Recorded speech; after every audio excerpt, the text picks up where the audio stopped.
Bapak dan Ibu yang terhormat, alat bantu Monas DKI, monitoring akselerasi dan kualitas integrasi dapat diakses melalui website maupun diinstal pada gadget Android maupun iOS, sehingga dapat diakses di mana saja dan kapan saja. Monas DKI merupakan inovasi persembahan Kantor Wilayah DJKN DKI Jakarta untuk memberikan layanan terbaiknya kepada seluruh pengguna jasa dengan memberikan kemudahan untuk mengajukan dan memantau permohonan atas persetujuan penjualan barang milik negara.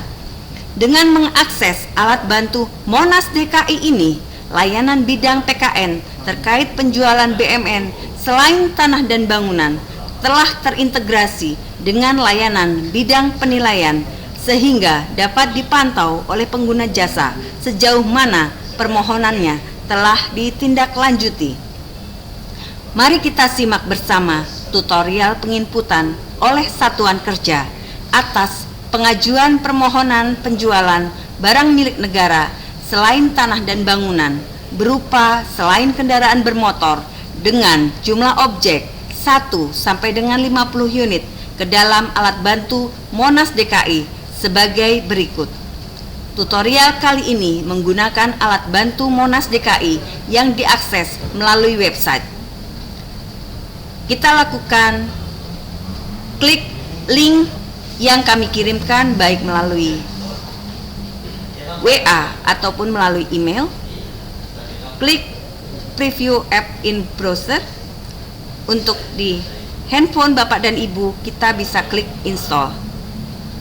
Kali ini kita masuk melalui browser. Dengan kita klik OK, terlihat menu di sini Bapak dan Ibu. Terdapat beberapa fitur antara lain verifikasi permohonan masuk, notifikasi ke Satker, peraturan PKN, dan referensi. Untuk satuan kerja mengajukan permohonan, kita klik permohonan masuk melalui verifikasi permohonan masuk. Kemudian klik add di sisi kanan atas, atau kita bisa langsung input data permohonan yang masuk. Untuk kode permohonan tidak kita rubah sama sekali. Kita masukkan tanggal surat masuk, tanggal 24 Maret 2023 untuk simulasi. Kemudian untuk nomor surat, kita inputkan nomor surat dan tanggal surat permohonan. Kemudian untuk simulasi kita kali ini, kita gunakan KL Kepolisian Negara Republik Indonesia. Kita masukkan nama PIC yang mengajukan. Kita masukkan NIP PIC. Kita sampaikan nomor WA, kemudian alamat email yang didaftarkan.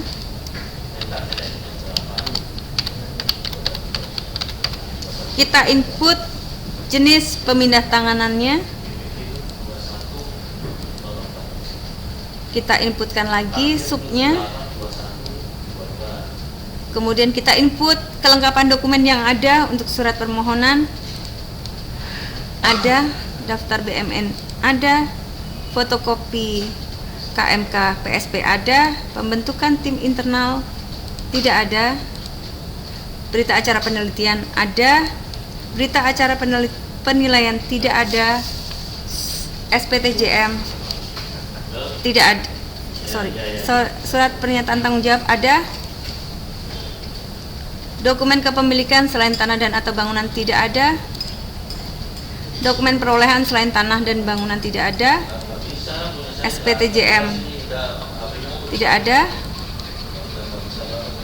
surat keterangan yang menyatakan kebenaran tidak ada, laporan kondisi barang rusak berat ada, daftar BMN yang dihentikan penggunaannya ada, listing sejarah transaksi BMN tidak ada, foto BMN ada. Kemudian selanjutnya ini tidak ada. Kemudian surat keterangan tidak ada.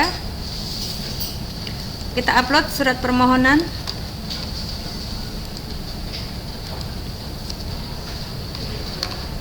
Kita lakukan, sudah sampai bawah semuanya kita cek. Jika sudah semuanya kita lakukan save. Kita tunggu sampai sinkronisasi. Nah, untuk memastikan apakah permohonan ini sudah terekam, Bapak dan Ibu dari Satuan Kerja bisa memantau apakah hasil penginputan sudah terekam maupun nanti sampai di mana prosesnya. Kita klik notifikasi ke Satker. Nah, kita lihat hasil penginputan tadi. Kita lihat bersama hasil penginputan sudah masuk kode permohonannya, KL-nya, tanggal surat masuk, keterangan progres, dan di sini masih dalam proses layanan dan keterangannya juga dalam proses dikarenakan surat permohonan baru masuk. Nanti akan ditindaklanjuti oleh analis dari pengelolaan kekayaan negara apabila permohonan sudah memenuhi persyaratan ataupun ada kekurangan dokumen, nanti akan terinfo dari notifikasi Satuan Kerja. Untuk saat ini kita melihat hasil uji coba untuk permohonan penjualan barang milik negara yang telah diproses secara keseluruhan dari mulai permohonan masuk hingga telah terbit persetujuan. Kita lihat bersama hasil simulasi uji coba secara real atas permohonan yang masuk dari Kepolisian Republik Indonesia yang telah berhasil kita uji coba dengan Monas DKI, Bapak dan Ibu. Di sini telah muncul informasi dari Satuan Kerja. Permohonan yang masuk telah dinyatakan lengkap pada progres 1, telah diverifikasi oleh PKN, dinyatakan lengkap. Kemudian selanjutnya sampai dengan surat diterima oleh tim penilaian, ini terinfo juga trackingnya. Kemudian ketika dilakukan proses verifikasi dan kelengkapan dokumen oleh analis atau Jafung penilai pemerintah, dapat dilihat informasinya hingga penyampaian laporan penilaian juga telah terinfo di sini. Kemudian proses bisnis telah selesai karena dari analis verifikasi bidang PKN telah menerbitkan penyampaian suratnya sehingga dapat terpantau di sini total pengerjaannya 23 hari kerja dari SOP normatifnya 41 hari kerja. Sehingga di sini dapat terlihat keterangan layanan yang telah dilakukan oleh kantor wilayah DJKN DKI Jakarta atas permohonan penjualan BMN merupakan telah dinyatakan efektif. Sehingga di sini Satuan Kerja bisa menginput penilaiannya dengan melakukan klik edit. Di sini bisa melakukan penilaian apakah sangat baik, baik ataupun cukup. Selanjutnya dapat memberikan saran dan masukan atas layanan yang telah diterima oleh Satuan Kerja. Kemudian kita klik save. Dari hasil penilaian ini nanti analis dari kantor wilayah DJKN DKI Jakarta dapat memantau hasil penilaian atas layanan yang diberikan. Demikian tutorial untuk Monas DKI pada alat bantu Satuan Kerja telah selesai dilakukan. Terima kasih.